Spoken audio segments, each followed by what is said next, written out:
What happened in Ishikawa, Japan on January 1st, 2024? It was a day that would be etched in the annals of history.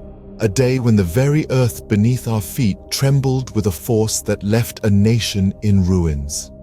The first day of the new year was marred by a catastrophic earthquake, registering a mighty 7.5 on the Richter scale. Unleashing its fury on the land of the rising sun, the quake was not a solitary harbinger of destruction. It was followed by tsunami waves, a deadly aftermath of the seismic activity wreaking havoc on the coastal regions. The Noto Peninsula bore the brunt of the disaster, suffering extensive damage.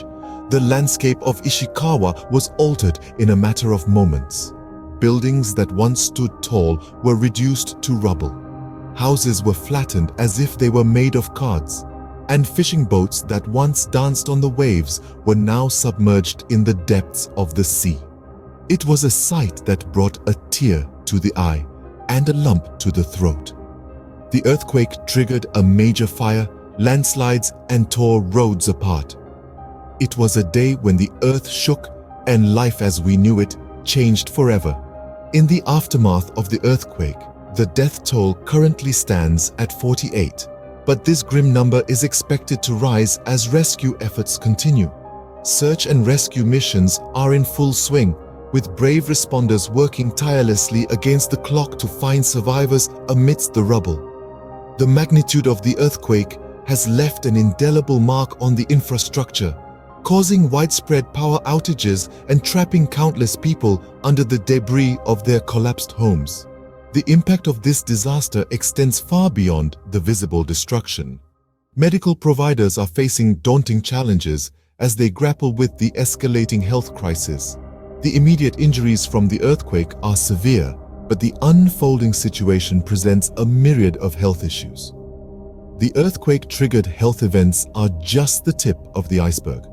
Chronic diseases, previously managed, have now worsened due to the limited access to medications and diagnostics. The aftermath of the earthquake has also unveiled a grim reality of food shortage, uncertain living conditions, and heightened personal safety concerns. With homes flattened and fishing boats sunk, the primary sources of livelihood for many have been swept away, leaving them in a precarious situation.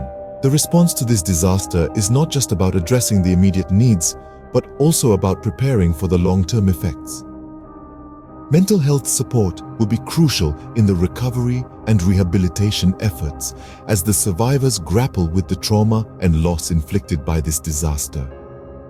Amidst the chaos and destruction, there is a beacon of leadership.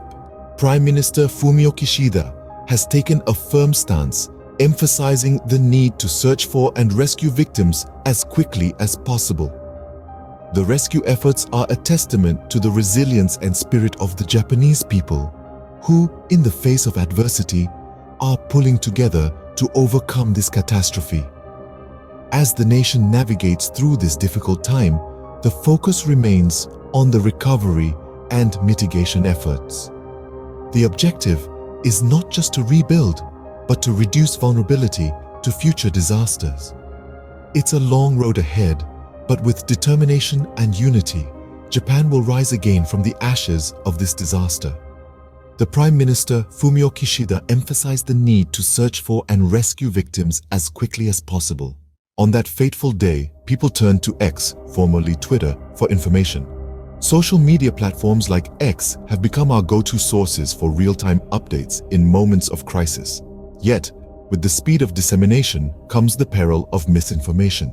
On this occasion, verified accounts on X, believed to be trusted sources, were found to be spreading misinformation about the earthquake. This was enabled by a new verification system, where anyone could earn that coveted blue checkmark for a monthly fee. This raises serious questions about the role of social media in emergencies.